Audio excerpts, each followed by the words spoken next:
Hi, good afternoon. It's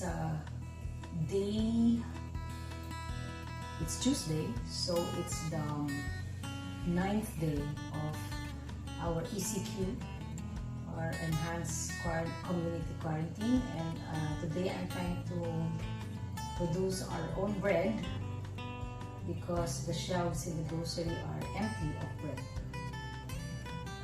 I'm making 2 batches today, making use of what is left in my pantry, which is like a mix of different flours, which means bread flour, whole wheat flour, semola,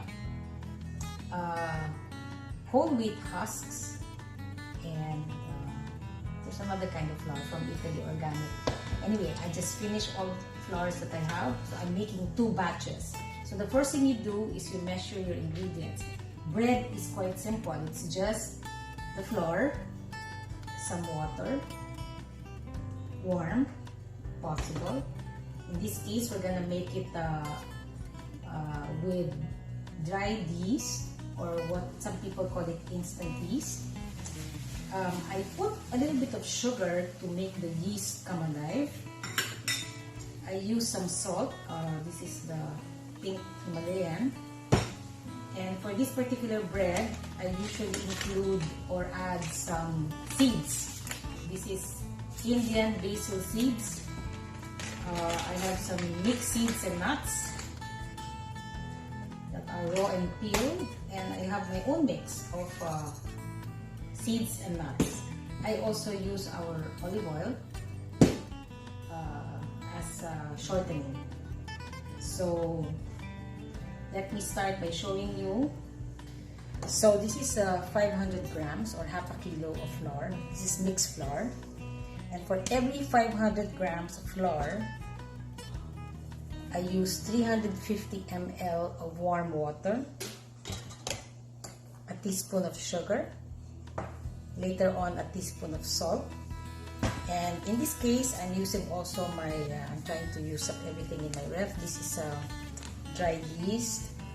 It's called Bell Bake, 7 grams. For every recipe of 500, this is what I put.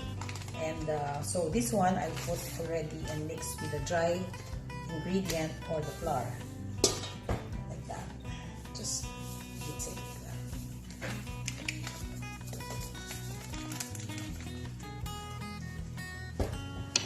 And then you mix it a little bit with your flour. Pour half of your water into another bowl that's empty. Let me just show that better to you okay. Half of that, or about 150 ml. Mix your sugar.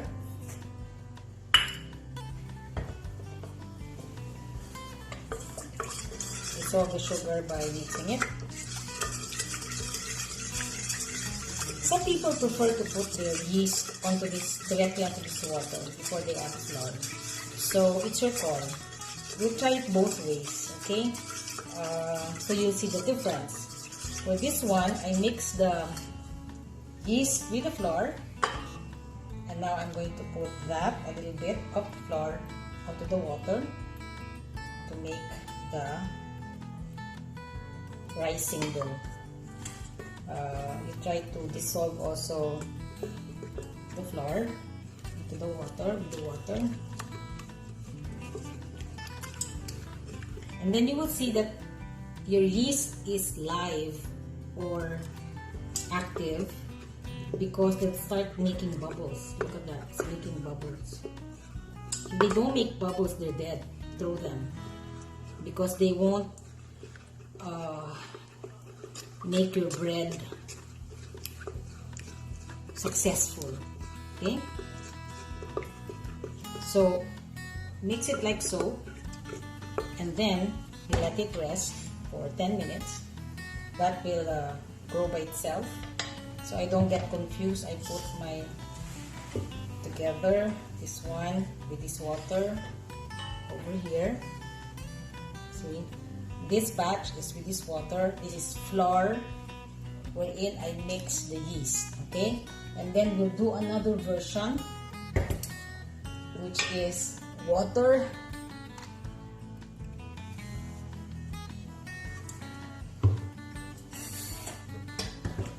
Just the water, half of your 350. And you put your yeast directly onto the water, so you see the difference, huh? And the sugar.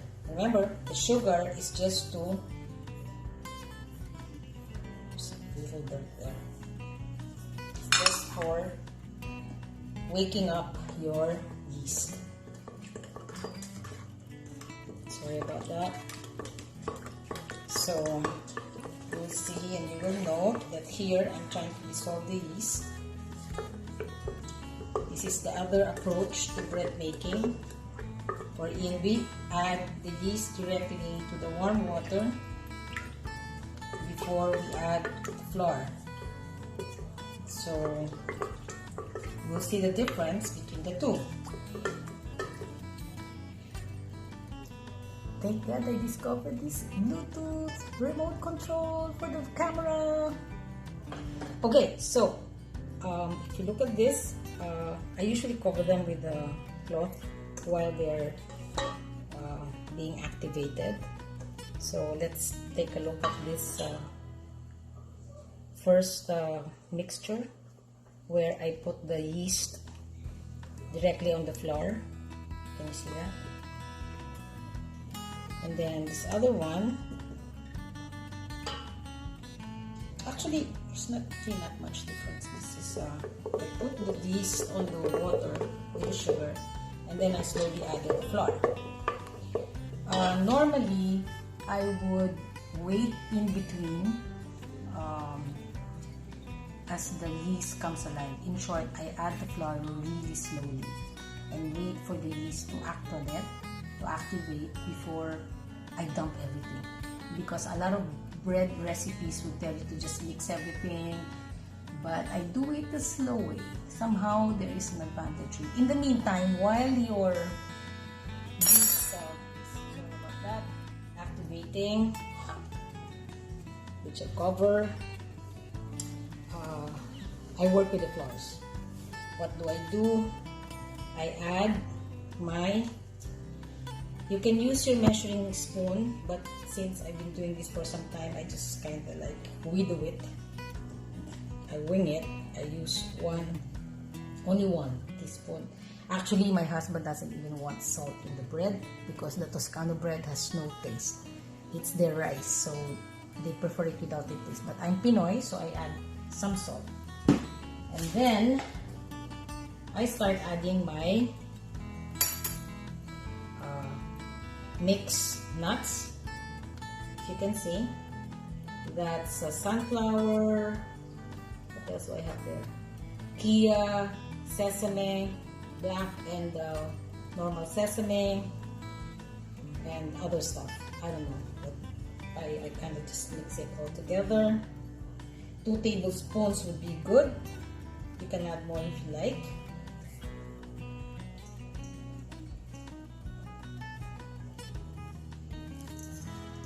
And as I told you, this bread making is actually more because I need to finish also my stuff in the ref before they expire, because God gave us now the gift of time. So I'm also adding my basil from India. I miss this shop. This shop is from a place called Incredible India. I used to buy my spices from them. I love that shop a lot, but now they've closed in Magallanes. So I'm adding some basil leaves to just add fiber into my bread.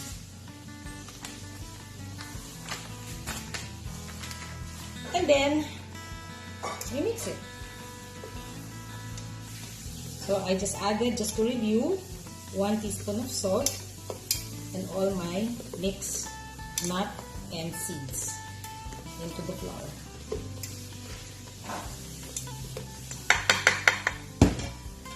So again, while you're wondering why I have 2 bowls, it's because I'm making 2 batches. So I'm making a total of 1 kilo of flour. So you'll see later how many loaves of bread that can make, depending on the shape that you may form, or how big, or what's the weight per loaf that you want. Okay, I'll get back later. And so here I'm adding now the mixed flour, the one with the where I added the seeds and the salt, and I'm adding it slowly to my water, yeast, sugar mixture, and I try to blend it well so there's no lump. This is the batch where we added the yeast onto the water.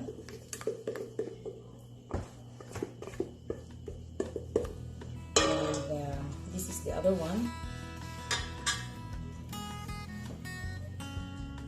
And I will also add the flour on this one.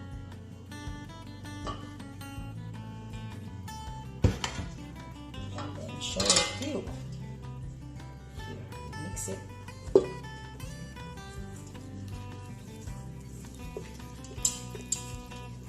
Okay, they're well incorporated.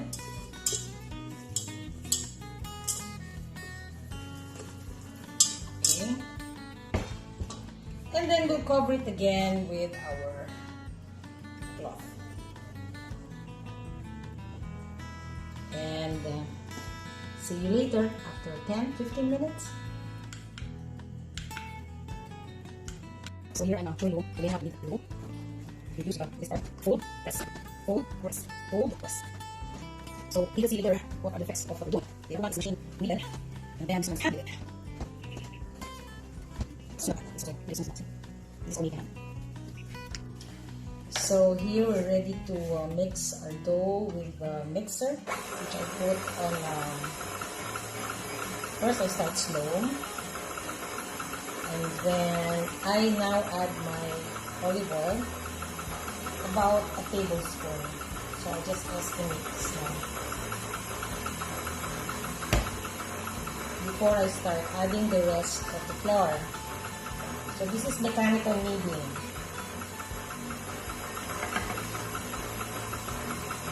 I add the rest of the flour, then slow, which means 1 or 2 in your mixer. Okay? So that's 2 now.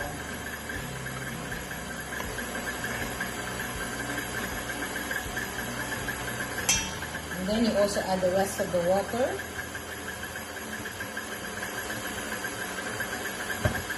And until everything's finished. I'll show you the finished product after. So there I've added all the flour, and the mixer is doing all the kneading. After this, I'll show you how it is to knead it by hand. Of course, it's more difficult now, but if you don't have this machine, I'll show you a technique how to do it. So, here we are with our 2 types of dough. One that came from the KitchenAid. See, it's very smooth. That's when you know it's ready to rise. And the other one, it's a bit rough, as you can see, but also this is a different mixture of flours. So, maybe I put here more whole wheat. So what we'll do now is on our oil bowl where the flour came from, then put it there, put the other one there, so that we'll give it at least an hour to rise. Normally, I also dab some oil on top and then put some cling wrap so that they won't stick. Like that. So, our dough is ready to rise. I'll take siesta while waiting for this to rise. So I'm preparing the 2 batches of dough for rising. I'm covering it with cling film. And then I'll put it in a dark little corner as it will rise for the next hour, hour and a half.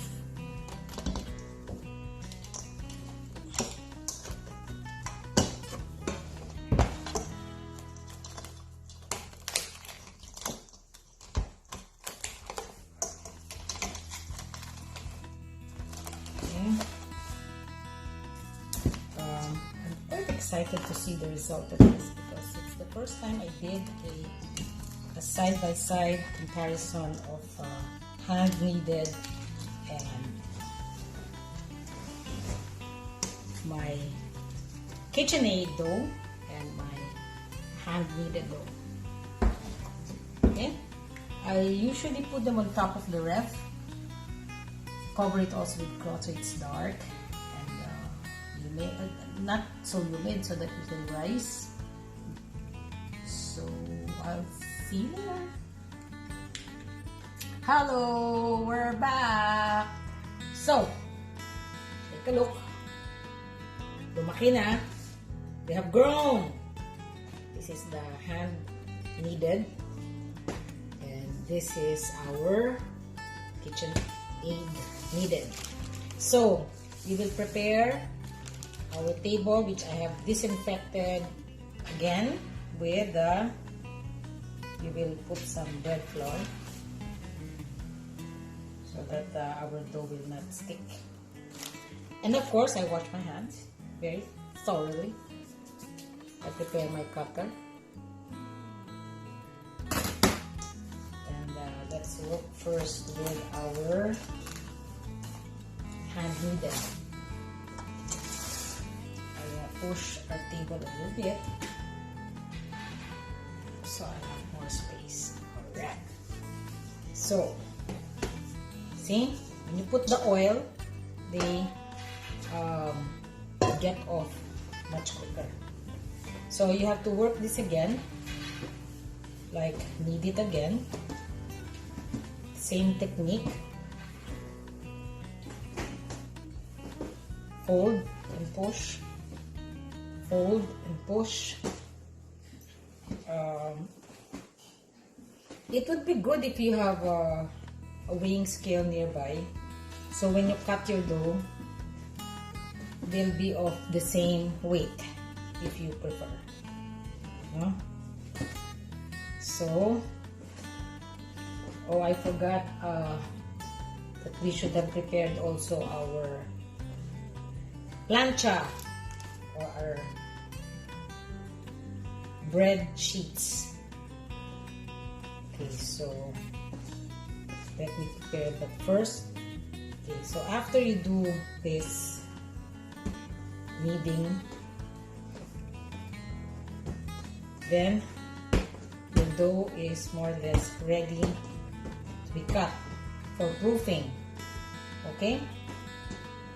Okay, let me get my sheet ready.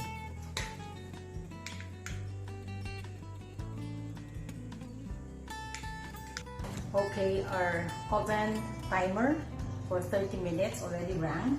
So now we're going to check our bread. Color looks good.